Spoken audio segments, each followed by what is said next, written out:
would agree with me that good music is also a good way to start your morning, which is why we played you lovely musicals. And don't forget, before we went on that music break, we told you that we have guests on standby to talk us through about Iran and the conflict happening around Iran and of course the entire global world. And that is why we have Mr. DAISI ADETARAMI, a social affair analyst in the building this morning. Good morning, Mr. DAISI. Good morning. I'm glad to be here this morning. All right. It's a pleasure to have you here. So tell us, we would like to know more about you before we go into the course of the day. Well, you've rightly described me as a social commentator. At the same time, I'm the publisher Sunshine Standard Magazine. Okay. Ondo State here. All right. It's good to have you. So before we kickstart, I would like my host to also talk us through about the Iran war and also.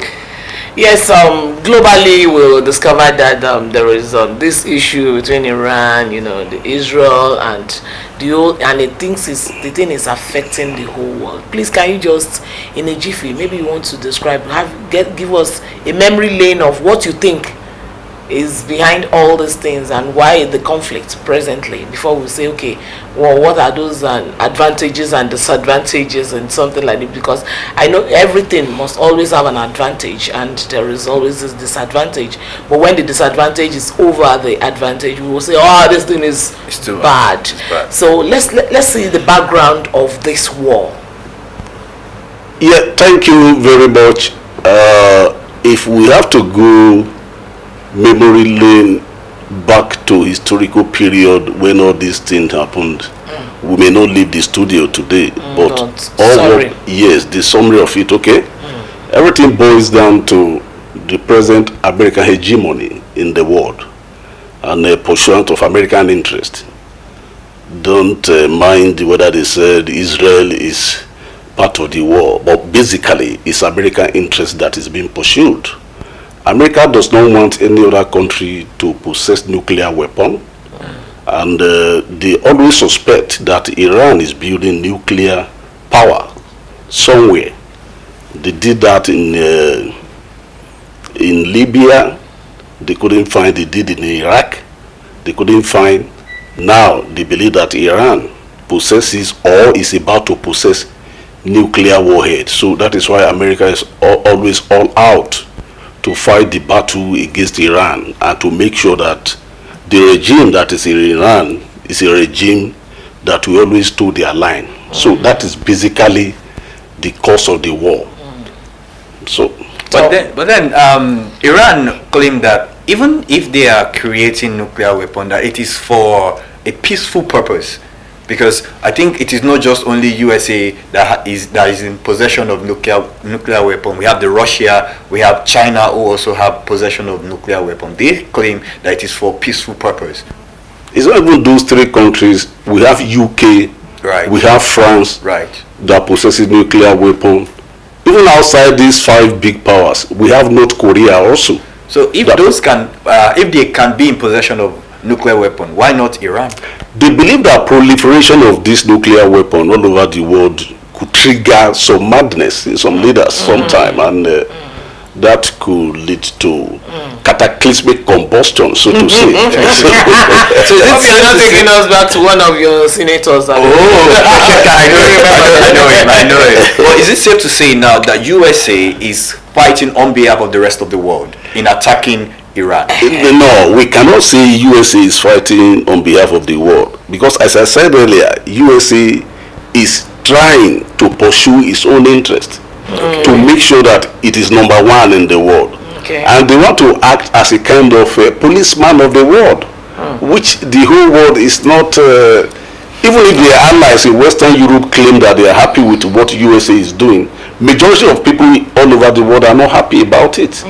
So, but as I said, basically is because of the pursuit of American interest and to make sure that they have control over oil that is not only in Iran but the entire Gulf area and even the entire world. That is what USA is doing with its allies. Okay, presently, with what we have presently now, what do you think are the some things they want to disrupt in the world? A lot of things have been disrupted already, or they're in the process of being disrupted. Okay. The Strait of Hormuz, they call it Hormuz in Iran. That strait, 20 million barrels of oil pass through that strait every single day. Now Iran has blocked it. No ship could pass through there now. You see Maersk, Libanka, and many other shipping lines, they are no longer taking that route because it's not safe for them. And the implication is that if they now have to go and negotiate through Cape of Good Hope in South Africa, okay, going through Africa to the Far East, it's extremely very costly. Yes. And that is why we have oil being very exorbitant all over the world. Now it's above $100 per barrel now. That's right. Yeah, and the implication is that the world economy will be feeling the heat. Not only in Nigeria here, the entire world will be feeling it. Okay. So that is the implication that this thing is bringing about now. The entire Europe is crying now because they cannot afford to be buying expensive oil, except Russia, of course. But yes, France, Britain, Italy, name them in Western Europe, they are not happy with what is happening. Okay, dear viewers, wherever you are watching this program, it's Mixed Grill and you're on OSRC TV. We have our analyst and we are talking about Iran war all over the world presently and how it's affecting us, especially even in Africa. And my brother is trying to tell us that the USA is trying to have the power. I think that's your opinion, no? Because I know there are other things behind it. Maybe they want to secure a peaceful environment for the whole world. Maybe there are other things that are more useful than what you think. And maybe there are things other countries are doing, even to the extreme world, that the USA is saying, no, this is unfair because of the nature of the kind of people they are. Right. But with what you've just said is your opinion, right? Mm-hmm. And It's is point what you of view. think. Well, you may count it as my opinion, but at the same time, it's a universal truth that America will always pursue its interest. Okay, now can you describe to a layman how they are pursuing this interest in this particular war?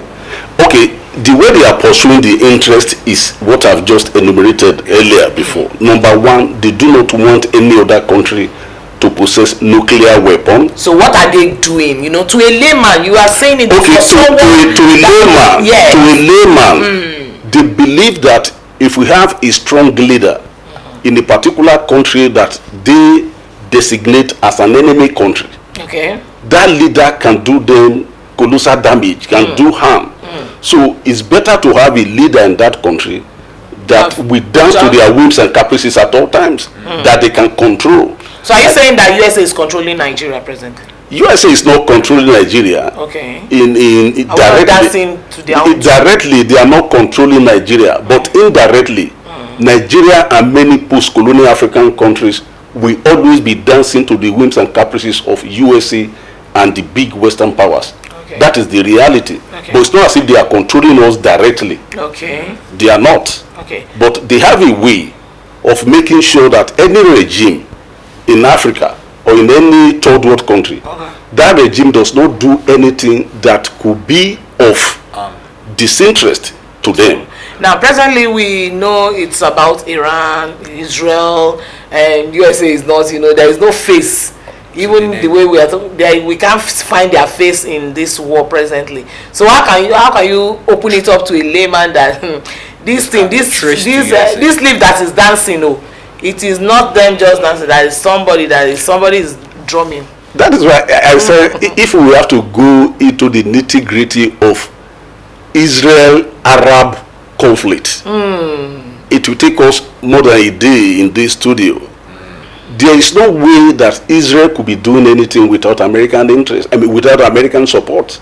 Anything you see Israel do today is being backed by USA, and they are not hiding it.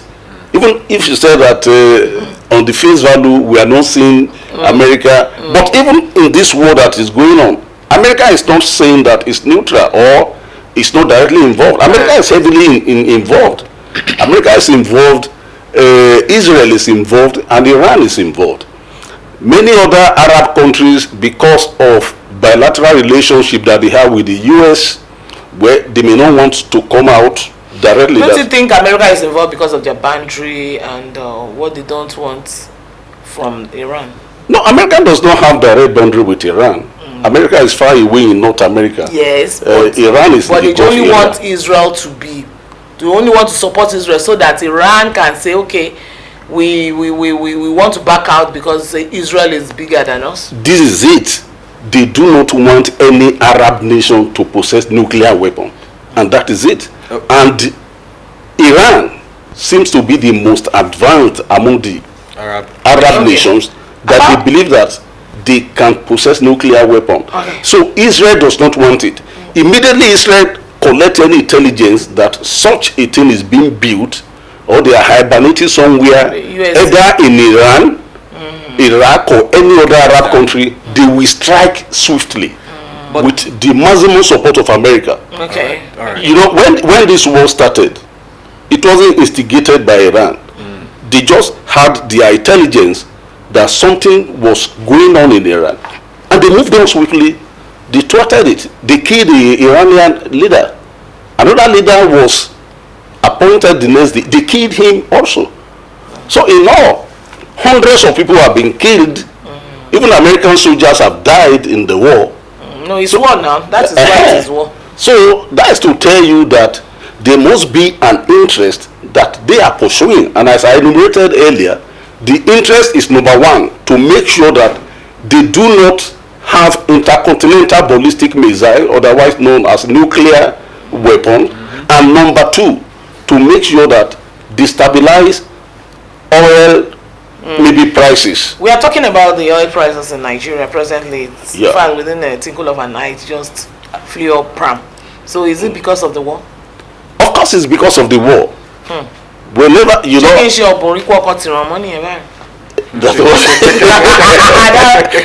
Yoruba interjection there. You understand? Whenever there is disruption of economic activity in any part of the world, the number one commodity that will react is oil. Because oil is universal, it's being used everywhere. So the moment oil is affected, the price will go up all over the world. And as we are experiencing it now, prices of oil all over the world. So the war keep on moving. That means prices will continue to keep going up. I have two personal questions to ask you, but I'll first try to describe foreign policy and international politics. USA trying to pose as the superpower and the police of the world. Are they not bridging the laws of international politics by interfering in another nation's affair in a way that it is violating the security and the peace of a society, all in the name of trying to secure the world from Iran having world power, the world power. Well, thank you very much. This particular question of yours is now broadening this conversation. Remember, a time was when the world was bipolar. That is, you have the USA and you have the USSR. Right. Then controlling world power. USA was the leader of NATO, North Atlantic Treaty Organization, and USSR was the leader of Warsaw. Majority countries of the world were divided between these two bodies, the NATO, the Warsaw, and that was why we have bipolar world. So there was a kind of balance of power then between the two. USA could not unilaterally do something that they could fear that could instigate conflict, direct conflict between them and the Warsaw part. So, but when USSR crumbled in 1991 through the policy of perestroika and glasnost then under Gorbachev, USSR got divided into many countries. Well, we have Ukraine. You have Ukraine, you have Latvia, Estonia, you have many of them.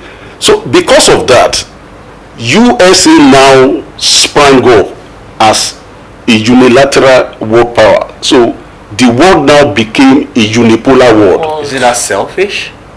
No, circumstances led to that. Okay. You know, I told you that USSR dismembered. All right. They dismembered into many countries, and many countries that were part of Warsaw, they eventually joined NATO.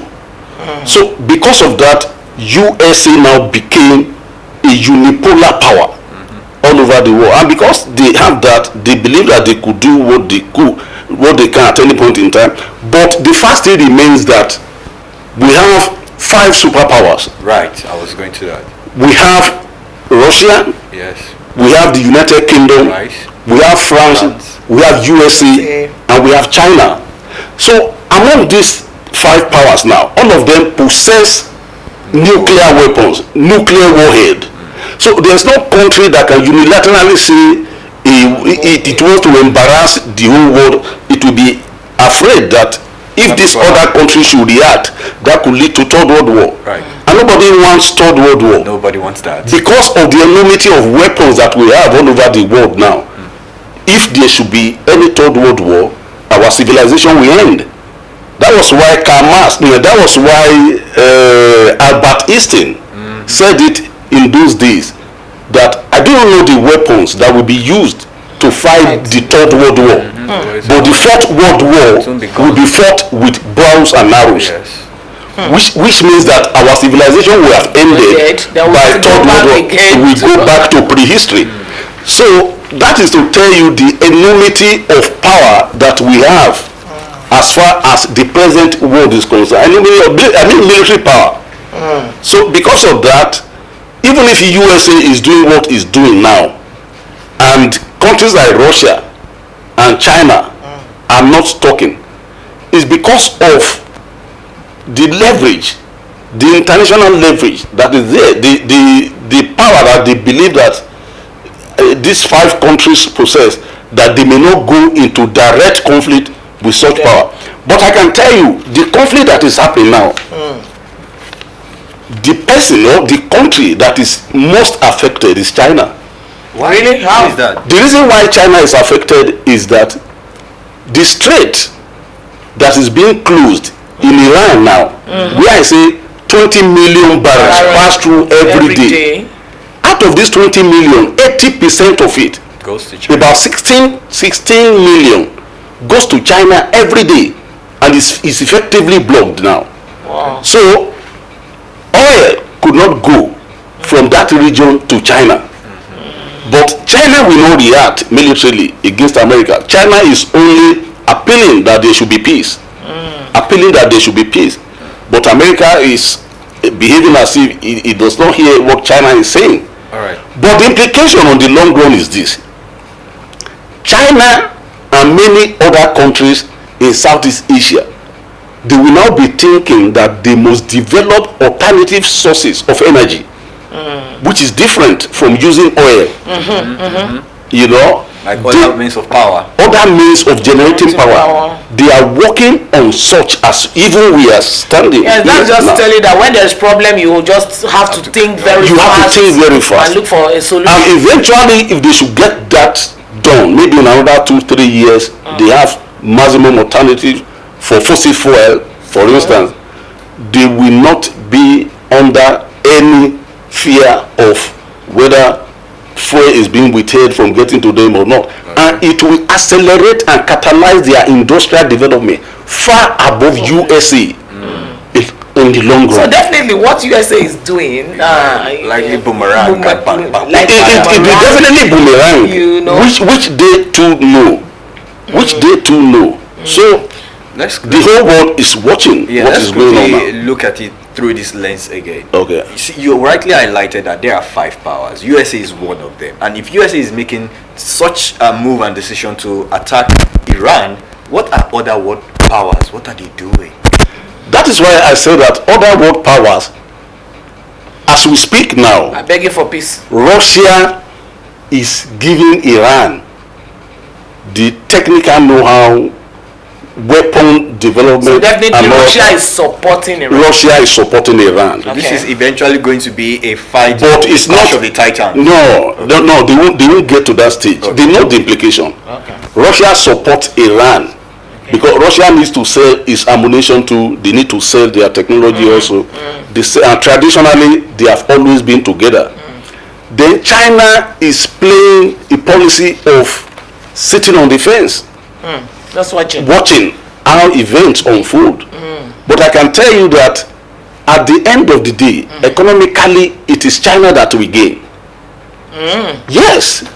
But they are losing already, President. They are losing already. As they are losing, they are desperately looking for alternatives to stay afloat because of their economic power. And I told you, if they eventually succeed in getting an alternative for fossil fuel, America may be in trouble. I mean, there wouldn't be any time we won't move there, because slowly we are moving. I mean, cars are beginning to use solar energy. We are beginning to get alternative source of energy. So eventually, even without the war, we will still move out from the generation of depending on oil. But the ratio, the rate at which we are moving is still slow.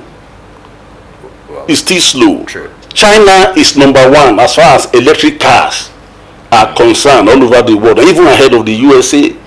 China is number one. So if China is number one and you are pushing China to the wall now, you are pushing China to the wall, indirectly you are telling or you are instigating China to develop. Not only even China, places like Singapore, Right. places like Taiwan, Like places like Hong Kong. No, I'm now talking of Asian countries. yes, the integrated economic zones of the world, Okay. which we call the Asian tigers. Okay. So those ones, they are thinking faster than they have been thinking before, to make sure that they do not fall under the American jugular of wanting to control the world oil market. So okay, is it the world oil market alone that America is really pushing her into to control with what is happening presently? Indirectly, they are controlling. Look at what happened in Venezuela. Okay. They ousted the president. They make sure that the person that was given to them is a puppet that they will dictate from over office in the US that this is what we will do, this is what you will not do. This is the person you can sell your oil to, this person you cannot sell your oil to, and they will say yes, sir. So America is doing that. It's not as if China does not have the military power to challenge America and confront it, that why are you doing that? We too, we are going to war with you. But they will not do that. They know the implication. Nobody wants what the man that I mentioned the other time, nobody wants that to happen, for the Third World War to happen, and the Fourth World War to be fought with a bow and arrow. So nobody wants that. Because they build their economic and they are waiting to just with a trigger the whole place is down. But so, you've spoken about some countries. We knew what happened in Libya, and of course the Gaddafi's passed away with all of that. But again, a lot of people, they've been speculating that Iran is seen as to be the headquarters of terrorists. Could that be the reason why the United States of America is targeting Iran at the moment? Well, it depends on your perspective. Okay. If you are putting on the thinking cap of the Arab world, they believe that Iran is living its life according to Islamic injunction and what you have. That is normal the way they are behaving. But if you put on the thinking cap of a Westerner, an American or somebody there, you believe that these guys are forever fomenting trouble. So until the question of Iran, Egypt, Iraq, all the Arab world, until the Palestinian, until the question of them with Israel is settled, you cannot find peace totally in that region, because those people believe that Israel doesn't want them to breed, but Israel believes that their breeding constitutes danger to it. So there will be perpetual trouble as far as that place is concerned. If you move and your movement is suspicious, Israel will attack you because they believe that you are a militant. all the Hamas of this world, all the Hezbollahs of this world, Israel believes that they are terrorists. But they do not believe that they are terrorists in their own, but they believe that they are exercising their fundamental human rights, and they are living. But then that's what they are doing. That is your perspective. But in their own perspective, they do not believe that they are constituting danger to their neighbor. They believe that if Israel, for instance, if Israel let go Gaza Strip and they allow Palestinians to own their homeland, for instance, that there will be peace in that region. But Israel does not believe that it should allow those Palestinians to have their homeland. It does not believe that there should be total amnesty for them in that area. So since they believe that Israel is not allowing that to happen, it is Israel that does not want peace. But that is just territorial disagreements that they can probably resolve or maybe let go. Why is it now becoming a world problem? Why is there much? Because this is your land, this is your space, this is not my space. Why is it affecting the whole world? This is what I'm saying, that if we have to dig into this conversation, a whole day will not be enough. Keep on digging. Number one, the state of Israel that you are even talking about, the state of Israel was founded in 1967 by Ben Gurion and the rest of them.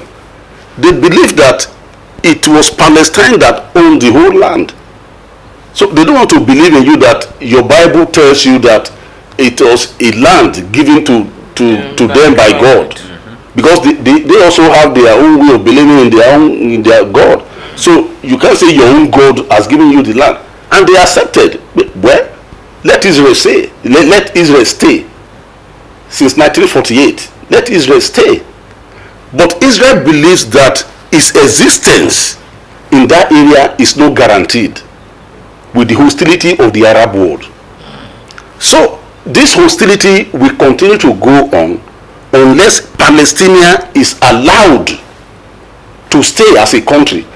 And the Palestinians believe that Jerusalem should be their own capital. The capital of Palestine.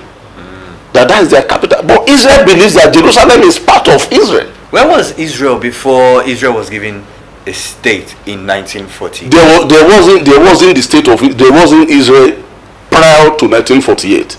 There wasn't. The Jews were scattered all over the world. The Jews were scattered as a result of the Holocaust that Adolf Hitler perpetrated against them. You remember 1939 to 1945, 6 million of them were killed.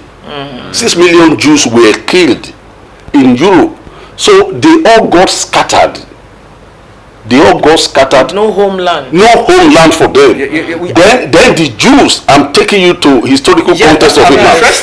The Jews in America, because the Jews own the American economy, they own the American politics, they own everything concerning America. The Jews in America now instigated that there must be a homeland according to what the Bible says.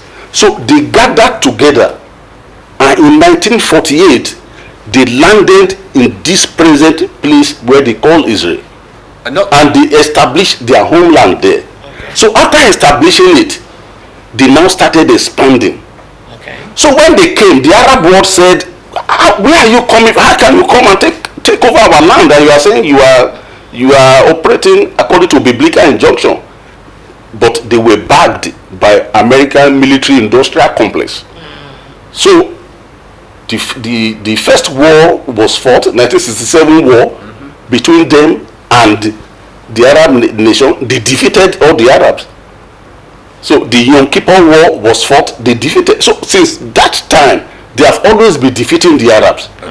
So after defeating them, the Arabs still feels that these people, they have come to illegally take over their land. So that has been the genesis of the fight all this while. So despite many United Nations resolutions that have been allowed, that have been calling for peace, well, some of the Arab countries will say, okay, they wanted peace, but this is the condition for the peace.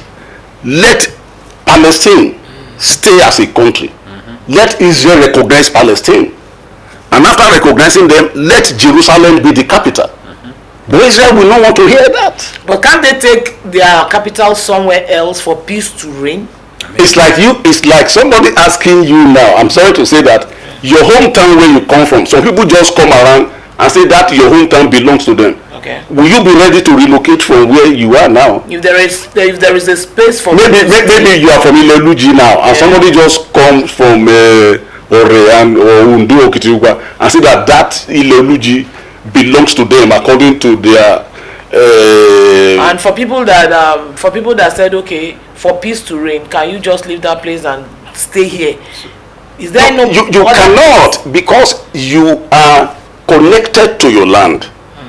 You are. So definitely, with what we are just saying, definitely this war will keep on coming. It will keep on coming. It will keep on coming. Even when there is peace. It's because probably we are Christian here that we believe that let Israel be. What if you are not Christian? If you are a Muslim, or if you are an Arab, you believe that these people have been cheated. Upon being cheated now, you still want to be lording it over them. Even the ones that stay there, you still want to say that they should not have their capital. You know. Okay, now let's talk about this terrorist matter, and because looking deeply, it seems as if the Iraq are really, even to the African world, they are like terrorists. We just want to say this is the way our own religion is saying it, and that's the way we want it to be, even to the other world. We were just begging the question now that which one do you believe in? Is it your own perspective or their own perspective? Is it because you have the power to want things done your own way? That's what each of them. That's what each one of them are doing now. I believe the straight way, the straight course to the end of this crisis is for Israel to recognize Palestine as a nation, give them their land. The land seized by Israel. Israel has seized the many land, which they believe that they must use as buffer against any aggression. If Israel should allow that to happen, and they all signed, there will be peace in that place. And give up Jerusalem. Yeah, and give up Jerusalem. Okay. Well, let's talk about what we are losing with this war. Yes. From oil, yes. We are losing a lot. No, we're supposed to be gaining even. But we are losing something. We're supposed to be gaining because our budget for this year was predicated on $65 per barrel. Okay. And as at this morning now, it's more than $100 per barrel that they are selling crude oil all over the world.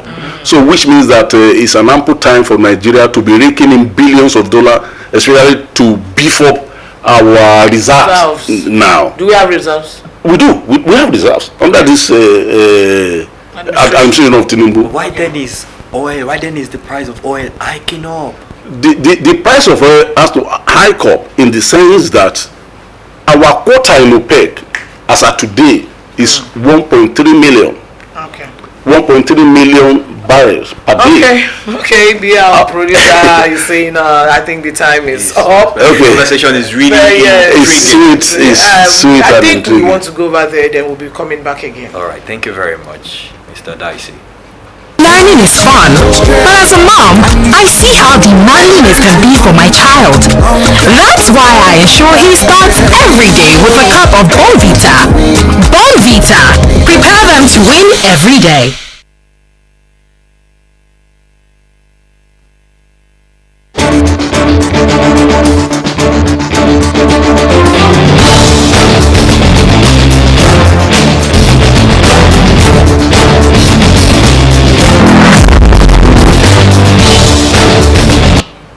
Thank you very much for rejoining us. We're still on the show Mixed Grill, reaching you our television OSRC TV. Remember, you can watch us on Facebook, on our Twitter handle too, and you remember also you can also watch us anywhere in the world. We are also on Moflix, you know that. We are coming also on. Today we've been discussing about the war, the Iran war, and other things, and we have our social list. Analyst, yes, in the studios with us. We're trying to say what actually are we losing at this particular time, or what are we gaining? Are we losing anything then if we are not losing anything, what are we gaining? Then how can we, gain more? If I may use your word, it's not good for you to be Arijeni Madaru. Nobody prays for that. But what I'm now saying is that we're supposed to be gaining now, maximally, in the sense that oil has gone beyond $100 benchmark, which means that we should be. But because our production quota in OPEC is 1.3 million barrels per day, out of this 1.3 million barrels per day, we are giving to refineries that are operating within Nigeria. That is Dangote mainly, and some few modular refineries as well. But these ones that we are giving to them is not even enough for them to meet their operational capacity. Because, for instance, now Dangote is on 650,000 barrels per day, and what they are getting from NNPC as crude is not enough. So Dangote now has to be picking crude from outside. So any crude being picked by Dangote outside now is expensive. And not only Dangote, even refined product of Dangote, they are not enough to satisfy the Nigerian market. Ditto for the modular refineries that we have. Are we saying we don't have enough oil under the ground, or we are not? You are not allowed. You are not allowed to extract more than the quota that OPEC gives you. Okay. Why is OPEC not giving us more than that? Is it that we don't have enough? No, it's not that we don't have enough. I wouldn't know the parameter that they are using to share, but I know that Saudi Arabia has more than 4 million barrels per day. That they just give. Have 1.3 million barrels per day.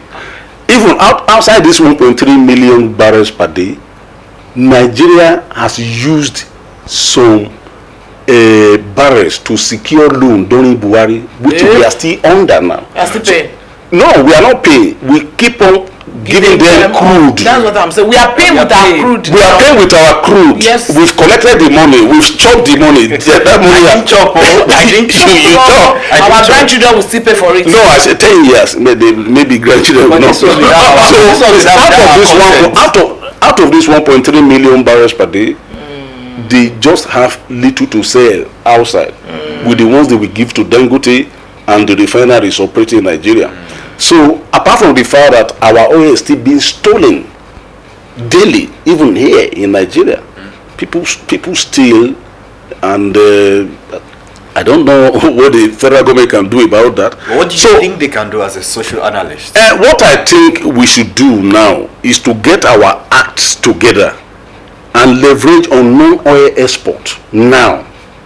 Non-oil export to fetch us more foreign exchange. You understand? The moment they discovered there is oil in Nigeria, everybody went off from farming, from other things. That is it, my sister. You will remember in one of my analysis, even right in this studio, I once said that it would have been better for Nigeria not to discover oil.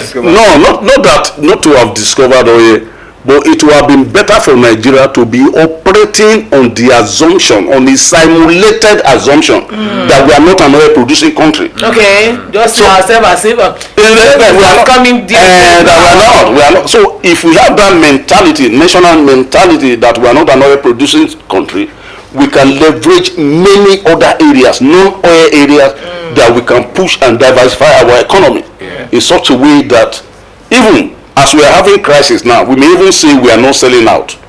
They'll be begging us. Yeah. No, we are giving to refineries inside. Right. For them to be producing at prices that are low for Nigerian consumption.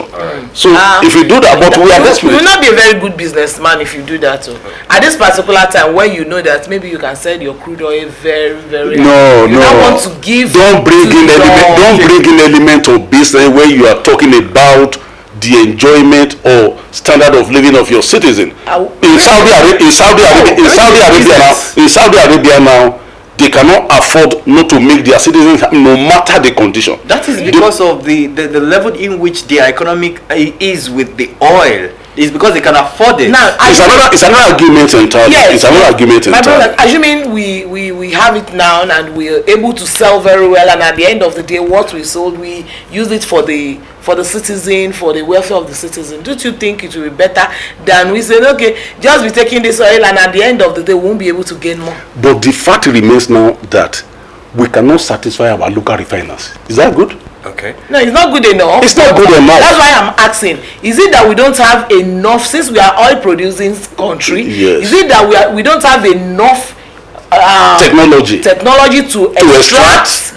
Or is it because they think, okay, like the USA wants to say they are the world power, okay, you don't go beyond 1.3 million barrels per day, and you go for 4 million barrels per day. So if we are going to beg them, let's beg them, okay, let's start extracting 4 million per day, so that maybe we'll be able to it's not done that way. If you allow countries to be doing that, basing your this thing on, if people come and beg you, you allow them, there'll be a glut everywhere in the world. People will overproduce. And so why are they giving some countries the power to produce and not to more produce than others? The part of the sharing formula is based on your reserves. Venezuela, for instance, and Saudi Arabia, they have very large reserves. So if they want to share out the formula for each country, what's the number one consideration is your reserve. What's stopping Nigeria to have having a very large reserve? You are not God. The reserve that God put there, you can go ahead. You can go ahead. So are we really sure the reserve? We are. What they are telling us. We are. Everybody is sure of that. Okay, I have this personal question. I usually have personal question when issues like this arise. We've been talking about oil and petroleum. I was given a project topic. Say, is petroleum in Nigeria a blessing or a curse?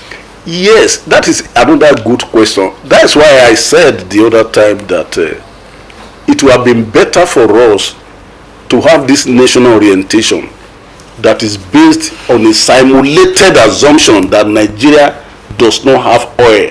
It takes leadership to think that way. It takes leadership to begin to operate in that manner that you are suggesting. So because of the enormity of corruption that we have in this country, you are likely to be thinking that petroleum product in Nigeria is a cause. But if we have leadership that is up and doing irresponsible leadership, it will be a blessing. Dubai is a dry land, but desert, but because of their petroleum, it will be a big blessing to us. Because in the First Republic, or before we got our independence, there wasn't oil, but you could look at what Chief Obafemi Awolowo did with the cocoa that we have in Western Nigeria. You could see what they achieved with the granite pyramids in Kano and the palm oil in the east. So people, we are using these resources maximally to benefit the people, because government is a chosen contract between the people and the government. Okay, so in your word, oil is good. Leadership is what we don't have. Leadership is what we don't have. All right. Leadership is our bane. Now let's talk about this oil issue, because I think I'm a little bit interested in that. Dangote said that NNPC sells to him the same price they sell to the outside world, and do you think it's better they sell at a reduced price to someone like Dangote that is refining in our country, so that we too will be able to enjoy the dividends of this democracy, buying at a reduced price as citizen of the country? Yeah. Why should they sell the same price? The answer to that question is two-way in the sense that Nigerians also has to make money. So they have to make money at the expense. No. Remember the other time I said let's sell it outside. You said no, I should not think about business at this particular time. No. Okay. It was another context that I said that. Okay. Nigeria is a monoproduct economy. Okay. Even till now, as we are speaking, oil accounts for 90% of our earning. Nigerian oil, despite the fact that oil is not even up to 10% of our GDP. Gross domestic product. So it still accounts for 90% of our earnings. Okay. If it accounts for 90% of our earning, we must be able to balance the act Balance it at the expense of the citizen. Not at the expense of the citizen. Okay. The citizens to the 36 states of the federation, they have to have the allocation every month. Okay. FAC have to come for Abuja. Where does the money come from? But remember, there was a time we were only just, bringing in refined oil to and the it was country. cheaper. And they now said, if we are able to refine in our country, that it will be cheaper. Now we are refining in the country. NNPC still goes on to sell at the same rate to an outsider. Is it right? It's not right. Okay. It's not right. I wouldn't say it is right. But at the same time, NNPC has the duty to make sure that the receipt, the international receipt, that is the money that Nigeria gets from selling its crude, at least we are still meeting that level of receipt. NNPC cannot now come and claim to you that, we are no longer selling crude to the outside world, that we are only selling to Dangote. Okay. If they sell to Dangote alone and they are unable to get money from outside customers, where would they see money to fund federal government budgets? But you said something earlier that if we can, open our eyes to other things. Because we are not opening our eyes now. If we have opened our eyes to other things and we have increased our receipt from non-oil exports, So you are mark what I said. okay. If we are able to be getting more from non-oil export, we can as well say, okay, we are not selling this oil out. Definitely, if But we are not presently pushing non-oil export as they ought to have been pushed. Okay, definitely. If Nigeria is selling at the same price to Dangote, it's better Dangote starts buying outside. Let Nigeria go and sell their own, and let Dangote sell. Dangote is apart from Dangote, people still bring in PMS from outside the country. Even we shouldn't be. We shouldn't. I'm not in support of that. Okay. I'm not, because that is not in tandem with PIA, Petroleum Industry Act, that's supposed to unbundle the Nigeria. With this the Nigerian downstream sector and make everything seamless in operation. We are not having that now because of the fact that, as I mentioned earlier, NNPC is not even having enough fuel, enough crude to sell outside. Okay. When they talk about this idea of NNPC holding the power, there is this autonomy. What actually? Now there is no refinery that NNPC is controlling. There is, and they say NNPC is working for us. Now there is someone in his own private business owns a refinery, and all the NNPC could do is just to say, okay, we not just give you, we not sell to you as a local refinery. We will also sell to you the way we sell to the other one. When we talk about the cabal of a thing, don't you think the cabal is working in that place, saying, okay, if we cannot bring out refinery, you that is bringing it, we will frustrate you to the end and you will leave this business? Well, your question is not far from the truth. Dangote has cried out on many occasions that he's being frustrated by NNPC. Remember, NNPC itself, as an organization, I've always said NNPC is a den of monumental corruption. And that is the reason, just these 2 weeks ago, that the federal government now said that all Nigerian receipts, all escrow accounts that NNPC is operating, that they must be domiciled in an account with the CBN, Central Bank of Nigeria. They must not go to NNPC straight, as NNPC have been having it. If you go to NNPC, NNPC will tell you that they are retaining 20% of the receipt to go and prospect for more oil elsewhere. They are retaining another 5% for operational charges and whatever. So all those things are subsumed under corruption, which NNPC has been doing. And for them to see a Dangote that is coming out forcefully to come and dominate the Nigerian refining market, they are a kind of challenge, in the sense that the 4 refineries that NNPC use, the 2 in Port Harcourt, the 1 in Warri, and the 1 in Kaduna, they are not operating. And why are they not operating? Despite the fact that they have pumped billions of dollars to turn around maintenance TAM, they are not operating. The reason why they are not operating is that corruption is endemic in NNPC. My brother, as an analyst, will you say if we scrabble what we know as NNPC, don't you think there will be peace? There shouldn't be anything like NNPC in the first instance. Okay. But that is an argument that you and I we want to pursue because of what we feel is not good as far as NNPC is concerned. But at the same time, we must be looking at strategic national interest at times too. Okay. Because as a nation, you have to have an oil company that is managing your affair, just like Aramco in Saudi Arabia. You understand? The only thing is that we must de-escalate corruption. We must make sure that people that are put there are men and women of impeccable character. From Nigeria? Don't tell me that in Nigeria we can't find people that are. No, I'm only trying to ask from this country. Okay. If they pick somebody like you or somebody like my brother, you won't be corrupt now. Okay. So if you have a corruption-less NNPC, they will be able to operate in a way and manner that we make Nigeria to go forward. You remember when we were talking about the petroleum industry PIB, everybody was coming up with suggestion that if PIB could be passed by Buhari then, I became PIA, Petroleum Industry Act, it will unbundle the sector, it will make the downstream sector to be seamless. Those things in paper and on face value, they are good, but the S factor in Nigeria, which is corruption. Is still there. We are still finding X. We still finding X. Find X. Somebody, you remember that? Yes, we are always looking for X. What is wrong with Kiloshi? So X? What is wrong with that? Is what is happening.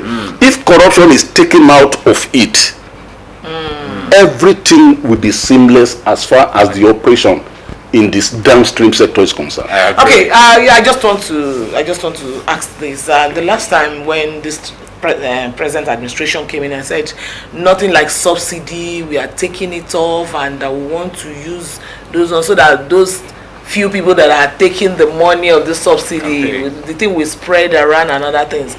Looking inwardly, you see that petroleum is one thing that cut across even the rich and the poor.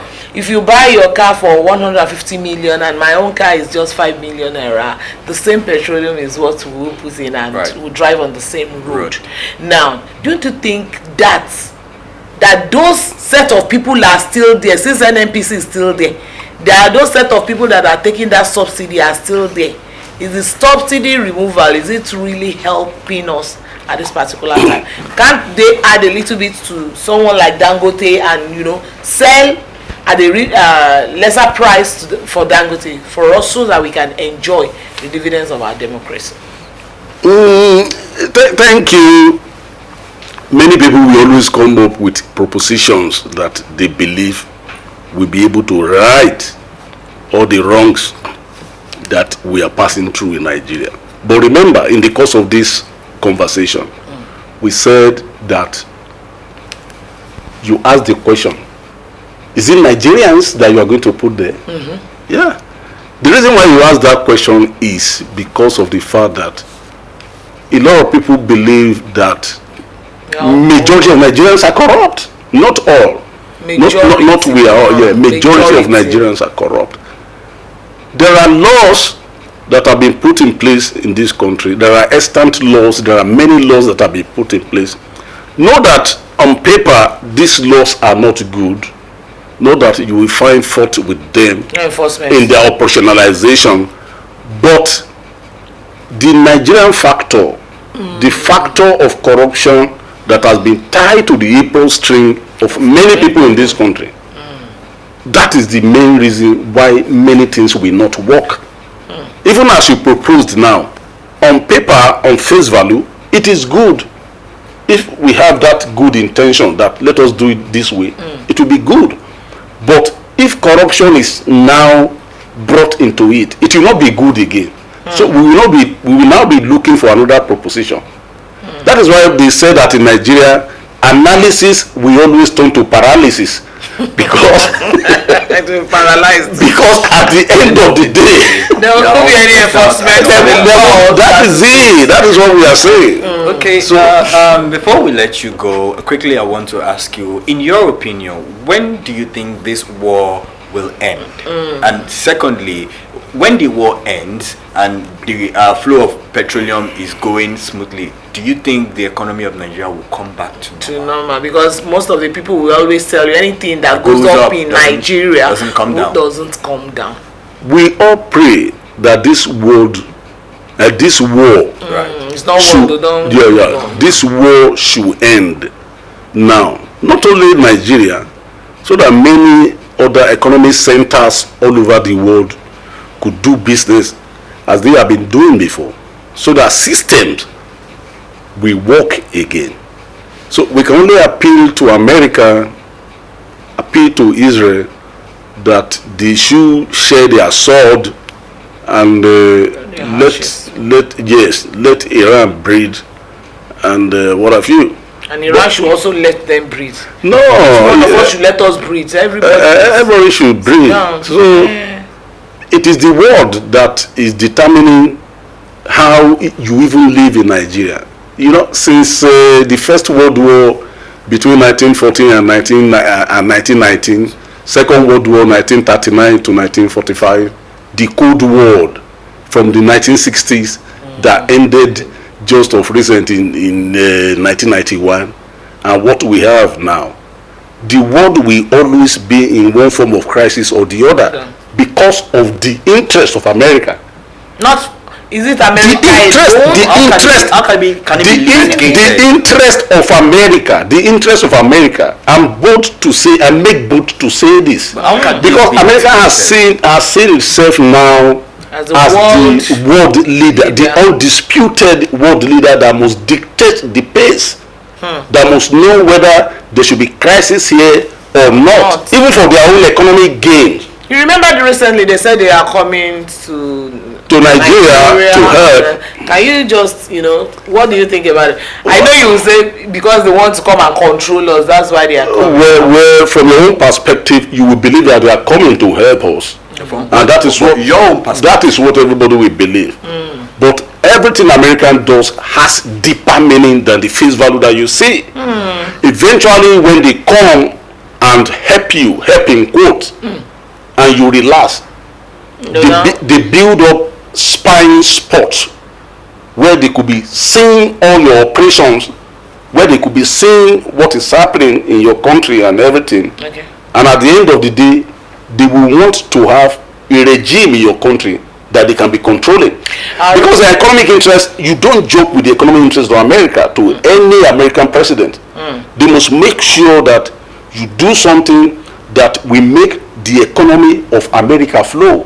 Because you belong in the periphery, they belong in the center. That is what we call center periphery in political science. Okay. So it must always align. They must get something. It must always align. But you that is just looking at it, you will just say that, hey, let them be. Yes. Why is it that in the 60s, the Nigerian students vehemently they opposed the idea of Nigeria signing a military pact with the US? For US to have a military base in Nigeria. Yes. Because Nigeria considered itself as number one, the giant of Africa. Nigerian foreign policy is African centered and non-aligned. So by that, we have a project called Nigeria that must be projected to the world, that this is a medium power too, that is independent in thinking. Okay. And for you now to come under the whims and caprices of any other world power at that level, you dare not do it. So why don't you allow them? Now see, there is this thing that happened when they killed one of the leaders in Iran. Yes. There was this people from the Northerners. They were like, no, we should support them. Gradually, I will not say Nigeria is supporting some parts of Nigeria. You can't say Nigeria. He said some part of Nigeria. They will look at the religious coloration of Nigeria. Nigeria is not an Islamic country. Nigeria is not a Christian country. Nigeria, yes. So any region that one religion is prominent, we always want to use the lens of that religion to see the relationship of their country with the outside world. Either bilateral or multilateral, they want to see it from that perspective. So okay, we can all go on and on and on and on to discuss this matter. Thank you very much for coming on the show. It's my pleasure to have been able to learn a lot of things today. Well, it's on YouTube. Yes. But remember, anything that happens, there must be something to gain, there must be something to lose. And I think the best thing to do at this right time is beg the Iran and USA and Israel to let's breathe. Please let there be peace so that we'll have a better life to live. Thank you. All right, thank you, Mr. DAISI, for the long talk on political economy, international politics, foreign policy, and also international peace altogether. We do hope when next we call you, we'll have a good time talk like this again. Most definitely. Thank you once again. All right, thank you. Thank you. This is how far we can go on this section. Let's go over there. Then we'll be bringing in another guest again on the show.